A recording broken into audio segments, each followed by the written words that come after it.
गृह लक्ष्मी, मुझसे नहीं होगा ये सब। मैं रोज़ रोज़ के इन झंझटों से तंग आ गया हूँ।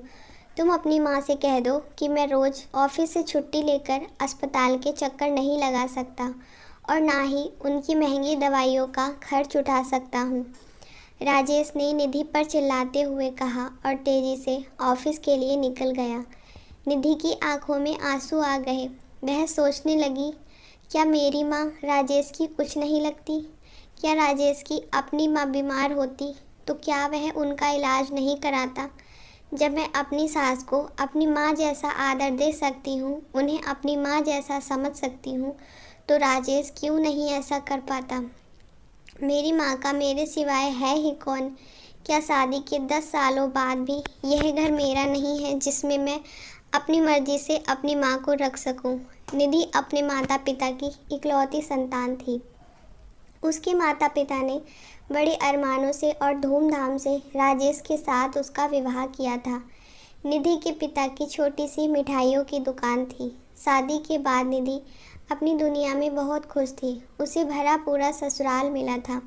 देवर और ननद ने उसके भाई और बहन की कमी को पूरा कर दिया था। बेटे के जन्म के बाद तो उसकी खुशियां दूनी हो गई थीं। पर सदा एक सा समय कहाँ रहता है। लगभग 6 महीने पहले अचानक ही निधि के पिता की मृत्यु हो गई।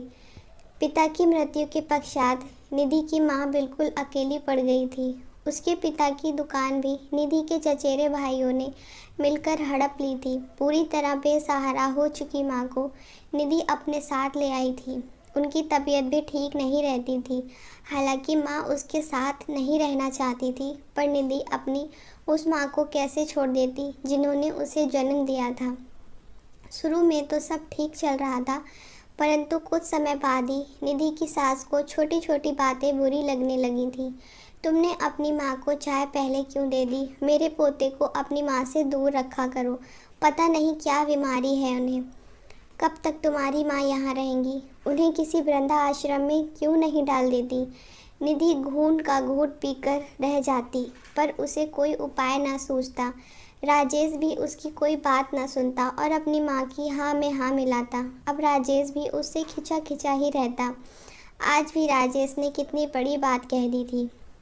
निधि को कोई रास्ता नहीं सूझ रहा था। क्या करे वह? क्या सच में अपनी माँ को किसी वृद्धा आश्रम में डाल दे? पर जब वह अपनी माँ के बारे में सोचती तो उसका मन स्वयं को धिक्कारने लगता। क्या मेरी माँ के प्रति मेरी कोई जिम्मेदारी नहीं है? क्या माँ का कसूर सिर्फ ये है कि वे एक विधवा है और एक बेटी की माँ है? बहुत देर तक सोचने के बाद निधि एक निर्णय पर पहुँच गई। शाम को जब राजेश वापस आया तो निधि को अपने कमरे में देखकर हैरान रह गया। निधि ने अपना सारा सामान बांध लिया था और अपनी माँ के साथ घर को छोड़ने को तैयार थी। उसने बड़े सधे शब्दों में राजेश से कहा, आज तुमने मुझसे इस बात का एहसास करा दिया है राजेश कि यह घर सिर्फ तुम्हारा है। मेरी इच्छाओं और भावनाओं का तुम्हारे जीवन में कोई मोल नहीं है। तुम्हारा घर छोड़कर मैं अपनी सहेली चित्रा के घर जा रही हूँ। उसने मुझे अपने स्कूल में पढ़ाने का प्रस्ताव दिया है। अपने जीते जी मैं अपनी जन्मदात्री माँ को किसी वृद्धा आश्रम में नहीं छोड़ सकती। राजेश ने तो इस स्थिति की कल्पना भी नहीं की थी। वह निधि को कमज़ोर समझता था। उसे लगता था कि उसके ऊपर पूरी तरह से आश्रित निधि उसे छोड़कर जाने का सपने में भी नहीं सोचेगी। यह क्या कह रही हो निधि? घर छोड़कर कहाँ जाओगी? तुम्हारे बिना हमारे बेटे को कौन संभालेगा? घर की देखभाल कौन करेगा? राजेश ने शक पकाते हुए कहा। सोच लो राजेश, यदि तुम्हें अपनी बेटी की माँ चाहिए तो उसकी नानी को भी पूरा सम्मान देना होगा। जहाँ मेरा और मेरी माँ का सम्मान नहीं, वहाँ मैं एक पल भी नहीं रहूँगी।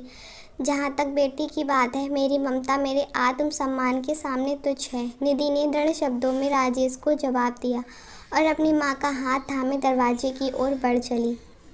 मुझे माफ़ कर दो बेटी, मैं अपने पुराने विचारों को आवरण को हटा नहीं पा रही थी। आज मैंने तुम्हारी जगह अपने आप को रखकर सोचा तो मुझे एहसास हुआ कि मैं कितना गलत सोचती थी। आगे से मैं तुम्हारी माँ अच्छी सहेलियों की तरह एक साथ एक घर में रहेंगे। तुम कहीं मत जाओ बेटी, क्योंकि बिना गृह लक्ष्मी के कोई भी घर सदा बिखर जाता है। निधि की सास ने बड़े प्यार से निधि को समझाते हुए कहा। आज राजेश और उसके परिवार को गृह लक्ष्मी का महत्व समझ आ गया था। दोस्तों, आपको ये स्टोरी कैसी लगी हमें कमेंट बॉक्स में ज़रूर बताइए, और चैनल पर नए हो तो चैनल को सब्सक्राइब ज़रूर कर लीजिए। वीडियो अच्छी लगती है तो लाइक और शेयर ज़रूर करिएगा। वीडियो को लास्ट तक देखने के लिए धन्यवाद।